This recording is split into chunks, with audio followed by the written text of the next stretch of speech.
Giờ anh đang ở đâu mà không gọi về cho gia đình thế này?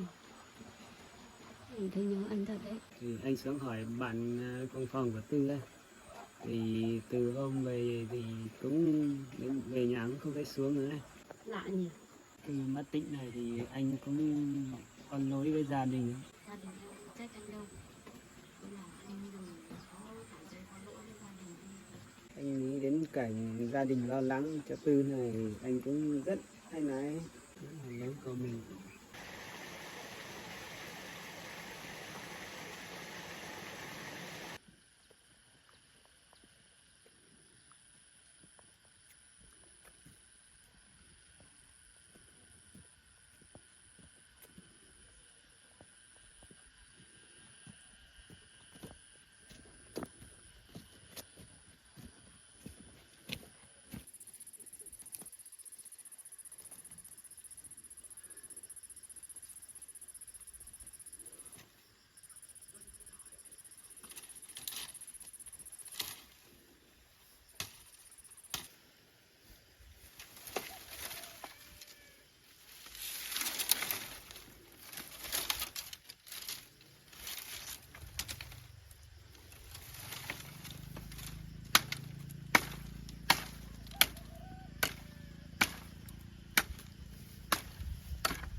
đi thành phố cũng được 2 hôm rồi mà chưa thấy về.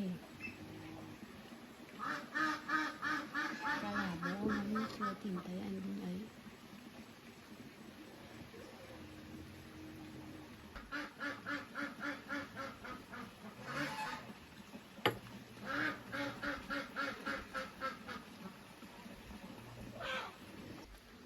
Giờ không biết là chồng đang ở nơi nào nữa.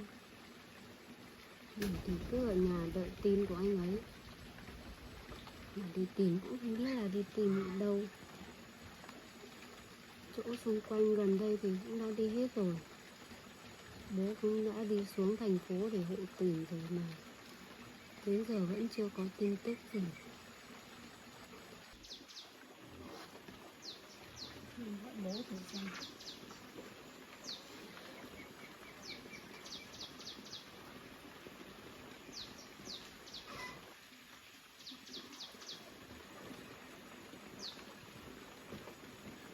Alo, bố à? Hôm nay bố có tin tức gì chưa? Chưa có tin gì à?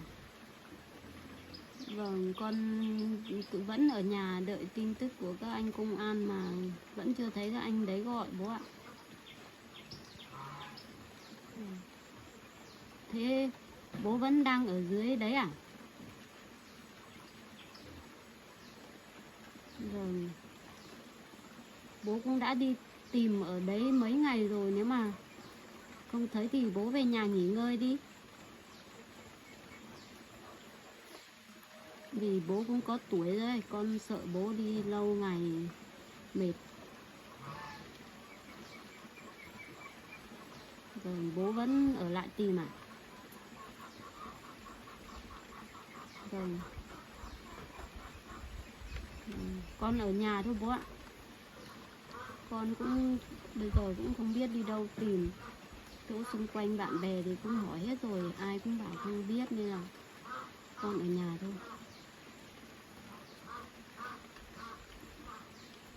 Vâng, thế bố đi tìm anh ấy, nếu mà không thấy thì bố chú ý nghỉ ngơi nhé. Vâng, vâng. Vâng.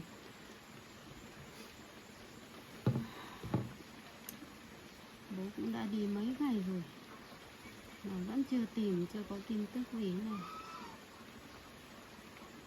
Rồi mình phải làm sao bây giờ?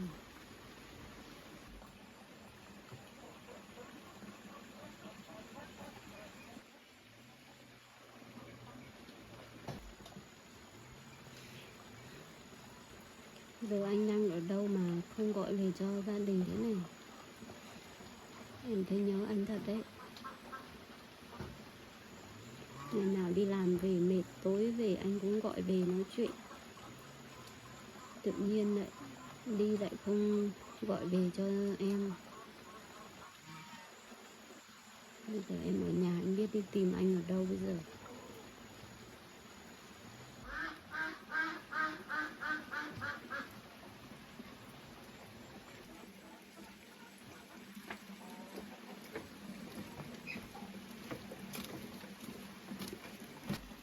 Để cho từ nhà này. Em ở nhà.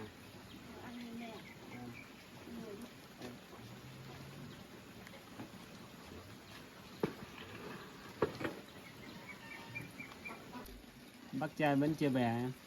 Chưa anh ạ. Bố em vẫn ở dưới thành phố đi tìm chồng em chưa về. Thế hôm nay anh có tin tức gì của chồng em chưa? Vẫn chưa có tin gì đâu em ạ. Có tin gì? Thôi uống nước đi.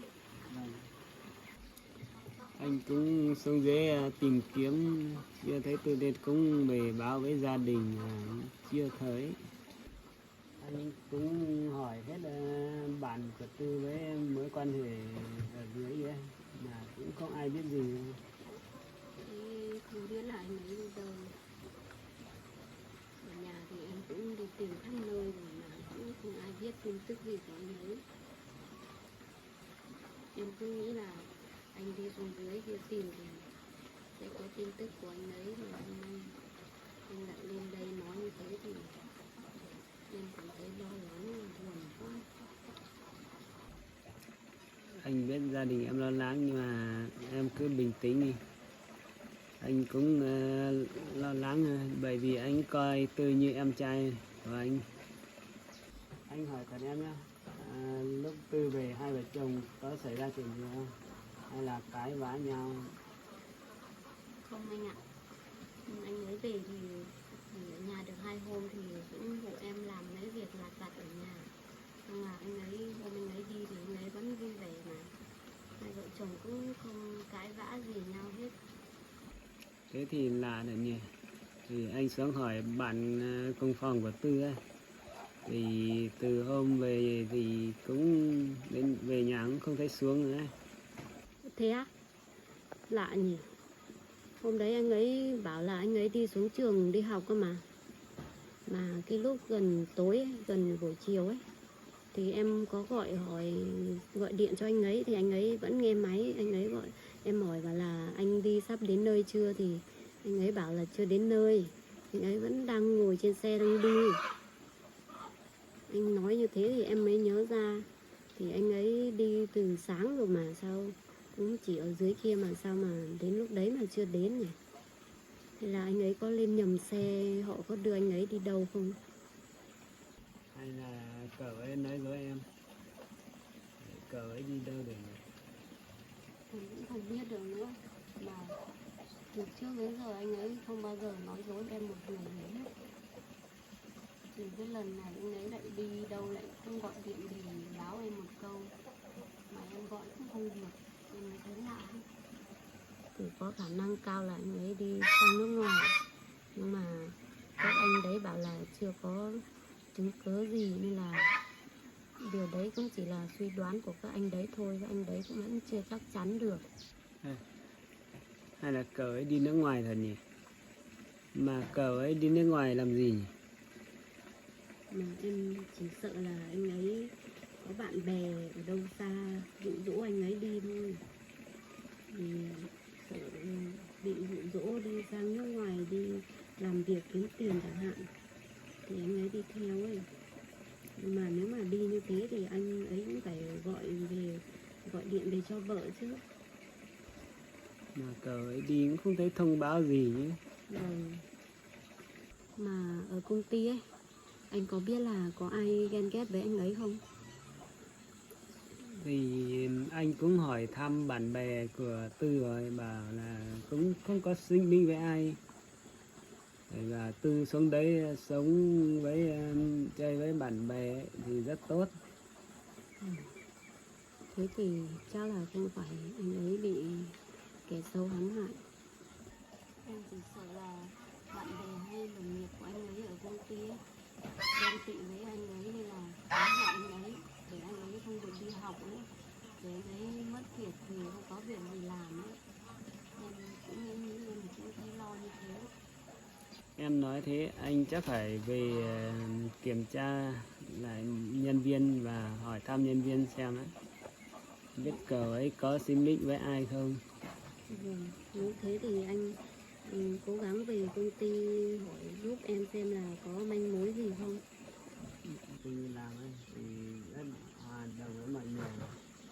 Thật sự ai mà độc ác như thế nhỉ? Bây giờ thì mình cũng chỉ suy đoán thế thôi anh ạ. Mình cũng không biết chính xác được. Vì mình cũng chưa biết nguyên nhân là do đâu ấy. Nên là em nghĩ chắc là không phải như thế.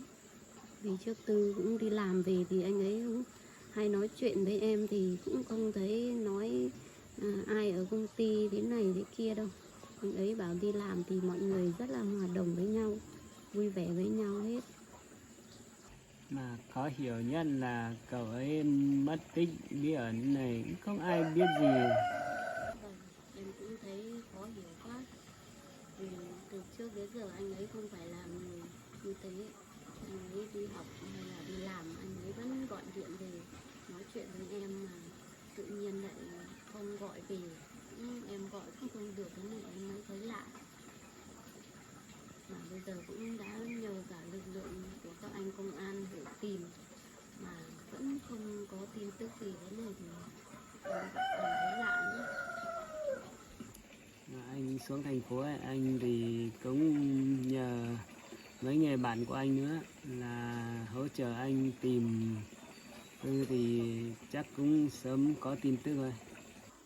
Thế thì tốt quá anh ạ. Mong là sẽ sớm có được tin tức của anh ấy. Hôm nay anh đến anh chỉ là động viên gia đình cũng cố gắng đừng suy nghĩ nhiều nữa thì mấy hôm chắc cũng có tin tức của cậu ấy rồi. Em cũng mong là như thế thôi. Và gia đình em cũng cảm ơn anh rất là nhiều. Vì anh còn bận nhiều công việc ấy, nhưng mà vẫn bỏ thời gian để giúp gia đình tìm anh ấy.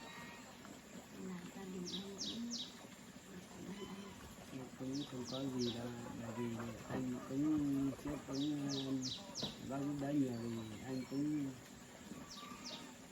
rất lo lắng vì Tư cũng là nhân viên của anh ấy. Cũng rất lo cậu ấy mất tích đột ngột này. Từ mất tích này thì anh cũng có lỗi với gia đình ấy, bởi vì anh đề cử Tư đi học ấy thì giờ mất tích này thì anh rất áy náy luôn. Đấy không phải là lỗi do anh đâu. Anh cũng muốn giúp Tư được đi học để sau này anh ấy về thì có công việc ổn định thôi. Gia đình em không trách anh đâu. Nên là anh đừng có cảm thấy có lỗi với gia đình anh. Tư bị như thế thì giờ cũng không biết phải làm thế nào nữa. Giờ chỉ mong là sớm có tin tức của anh ấy thôi. Anh nghĩ đến cảnh gia đình lo lắng cho Tư này thì anh cũng rất áy náy. Gia đình em không trách anh đâu. Thôi anh đừng tự trách mình nữa. Không ai mong muốn chuyện như thế này xảy ra đâu. Anh cũng chỉ muốn giúp đỡ Tư thôi mà. Em nói thế thì anh cũng rất cảm ơn đấy. Gia đình Gia đình em còn làm phiền anh rất là nhiều. Bây giờ còn phải mất thời gian để giúp gia đình đi tìm anh ấy nữa. Nên là anh đừng tự trách mình. anh cũng xin lỗi gia đình ấy, anh cũng chỉ muốn có ý tốt thôi mà không ngờ lại gây họa cho Tư như thế. Anh đừng có tự trách nữa. Vì đây cũng không phải là lỗi của anh đâu. Vì anh còn muốn giúp Tư có công việc làm nên là mới để cho anh ấy đi học. Mà không ngờ lại xảy ra chuyện thế này. Anh biết là anh cũng không mong muốn xảy ra chuyện như này đâu. Nên là anh đừng suy nghĩ và đừng tự trách mình. Anh biết thời gian này gia đình rất gặp nhiều khó khăn thì nếu mà gia đình có gì ấy thì cứ bảo anh, anh cần gì biết giúp đỡ. Vâng. Nếu mà có gì thì anh cần đến sự giúp đỡ của anh thì em sẽ bảo anh. Chứ gia đình em cũng thấy ngại quá vì cũng làm phiền anh nhiều. Anh thì còn bận việc nữa. Thì không phải ngại đâu ạ. Thì nếu anh giúp được gì cho gia đình ấy, thì anh sẽ giúp hết phần trách nhiệm của anh. Vâng, anh nói thế thì em cũng thấy yên tâm hơn. Thôi gia đình đừng suy nghĩ nhiều nữa. Thì anh sẽ dùng hết khả năng anh để tìm kiếm Tư. Vâng, gia đình cảm ơn anh rất là nhiều. Nếu mà anh bận việc ở công ty nhiều việc quá thì anh cứ lo việc của anh đi. Thì Tư thì em cũng đã nhờ bên công an hỗ trợ rồi. Nên là chắc là sẽ sớm có tin tức thôi anh ạ. Thế anh cũng xin phép về nhé. Công ty anh cũng bận việc quá. Vâng, thế em về nhé.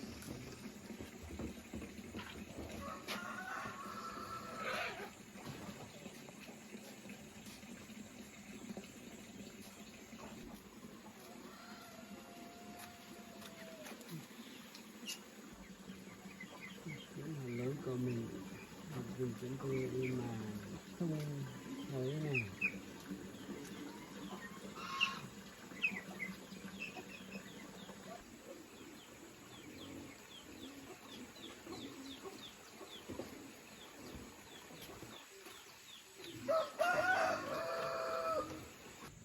Bây giờ chỉ trông chờ vào tin tức của các anh công an thôi. Vì các anh đấy có nhiệm vụ hỗ trợ tìm kiếm mà. các anh đấy cũng có lực lượng ở khắp nơi, ở khắp các tỉnh, nên là thì chắc là sẽ có tin tức của anh đấy. Chứ bây giờ mình một mình với lại bố đi tìm thì rất là khó, vì xuống dưới thành phố còn rộng nữa, mà bố đi thì chắc là cũng rất là mệt, vì xuống đấy rộng, xong là phải đi rất là nhiều nơi, không biết là làm thế nào nữa.